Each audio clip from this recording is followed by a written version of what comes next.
বাংলাদেশের চ্যাম্পিয়ন্স ট্রফির দলে সাকিব আল হাসান, তামিম ইকবাল। কি অবাক হচ্ছেন? ভাবছেন চ্যাম্পিয়ন্স ট্রফির দল কি ঘোষণা হয়ে গেছে? না, দল এখনো ঘোষণা হয়নি। তবে একটি জাতীয় দৈনিকের খবর, নির্বাচকরা যে ১৯ জনের দল ঠিক করেছেন তাতে সাকিব, তামিম দুজনকেই রাখা হয়েছে এবং আছেন মাহমুদুল্লাহ রিয়াদ এবং মুশফিকুর রহিম। কিন্তু আপনার কাছে প্রশ্ন আসতেই পারে, আপনার মনে এমন প্রশ্নের উদয় হতেই পারে, আসলে তামিম ইকবাল তো এখনও জানাননি, খোলাসা করেননি তিনি আসলে চ্যাম্পিয়ন্স ট্রফি খেলবেন কিনা, আদৌ জাতীয় দলের জার্সিতে আবার ফিরবেন কিনা, কিংবা সাকিব আল হাসানের বাংলাদেশ দলের হয়ে খেলার সম্ভাবনা আদৌ আছে কিনা। তবে জানা গেছে অন্য একটি জাতীয় দৈনিক থেকে, তারা জানিয়েছেন নাজমুল হোসেন শান্ত বাংলাদেশের ক্যাপ্টেন, তিনি চান 4 সিনিয়রকেই চ্যাম্পিয়ন্স ট্রফি দলে, অর্থাৎ 4 সিনিয়রই যাতে চ্যাম্পিয়ন্স ট্রফি খেলে সেই আশা তিনি বিসিবিকে বলেছেন এবং বলেছেন যে তাদের 4 জনকে যাতে রাখা হয়, তাদের সাথে যেন কথা বলা হয় এবং ঠিক করা হয় যেন এই 4 জন ক্রিকেটার বাংলাদেশের হয়ে চ্যাম্পিয়ন্স ট্রফি খেলে।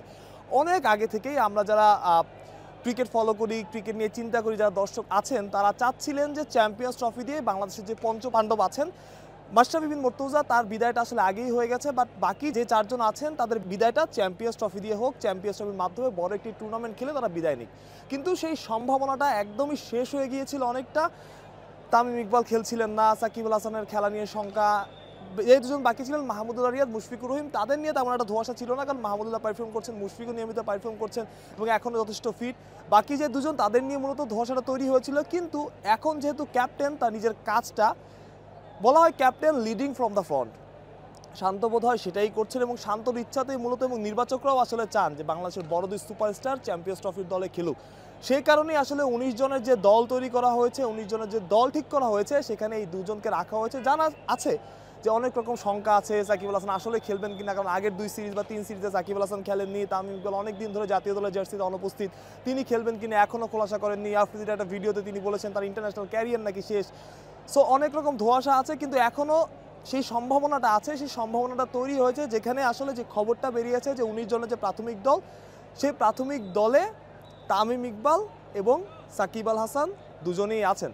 এবং সবচাইতে বড় কথা, দর্শকদের মধ্যে আরেকটা প্রশ্ন আসতে পারে, দলটা আসলে ঘোষণা হবে কবে? ফেব্রুয়ারি ১৯ তারিখ সম্ভবত চ্যাম্পিয়ন্স ট্রফি শুরু হবে, আমি যদি ভুল না করি। সো দলটা আগে আসলে কবে ঘোষণা হবে? আইসিসির যে নিয়ম বলে, সেই নিয়ম অনুযায়ী আসলে কোনো এই টুর্নামেন্টের দলটা ১৫ তারিখের মধ্যে ঘোষণা করতেই হবে, অর্থাৎ জানুয়ারি ১৫ তারিখের মধ্যে বিসিবির আইসিসিকে দলটা দিতে হবে। তবে বিসিবি যে সিদ্ধান্ত নিয়েছে, তারা ১২ তারিখের মধ্যে দলটা দিয়ে দেবে, অর্থাৎ দলটা ঘোষণা না হলেও এর আগেও আমরা দেখেছি গোপনে দল দেওয়ার ব্যাপারটা, অর্থাৎ বিসিবি আইসিসিকে জানিয়ে দেয় আমাদের এই ক্রিকেটার আছে, পাবলিকালি ঘোষণা হয় না, পরে ঘোষণা দেয় তারা।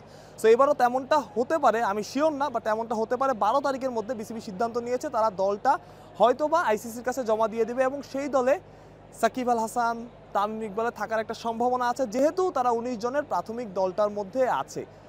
এখন একবার ভাবুন তো, সাকিব আল হাসান, তামিম ইকবাল আবার বাংলাদেশের হয়ে মাঠে নামছেন, আপনি গ্যালারিতে, আপনি টিভির সামনে বসে খেলাটা দেখছেন, বাংলাদেশ জিতছে, সাকিব বোলিং করছেন, তামিম ক্যাচ ধরছেন, সাকিব তামিম একসাথে ব্যাটিং করছেন, একটা 100 রানের পার্টনারশিপ, দলের বিপদের অবস্থা, একজন সেঞ্চুরি করলেন, আরেকজন কি তাকে না জড়িয়ে ধরে পারবেন?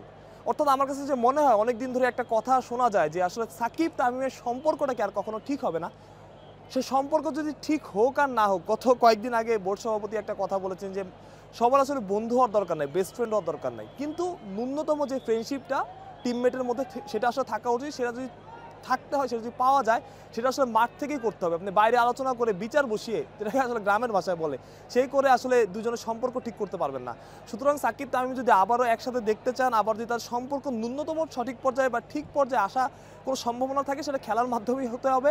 মানে আপনি দেখেন, যদি সাকিব আর তামিম একসাথে ব্যাটিংয়ে নামেন, একজন অন্যজনকে অ্যাপ্রিসিয়েট করবেনই ভালো করলে, বা মাঠে নামলে হয়তো একজন আরেকজনের সাথে কথা বলতেই হবে একটা টিমে খেললে। একটা বিজ্ঞাপনে তারা বলেছিলেন যে আবার আমরা একসাথে হই দলের জন্য। এবার মনে হয় সেই সময়টা এসেছে। যদি বিসিবি থেকে দুজনকে প্রস্তাব জানানো হয়, দুজনকে প্রস্তাব দেওয়া হয় আবার বাংলাদেশের হয়ে খেলার জন্য এবং চ্যাম্পিয়ন্স ট্রফিটা খেলার জন্য যদি সাকিবকে সুযোগ করে দেওয়া হয়, যদি তামিমকে বলা হয়, আমার মনে হয় ব্যক্তিগতভাবে তাদের আসলে খেলা উচিত। মাহফুজ প্রত্যয়, বিডি ক্রিক টাইম।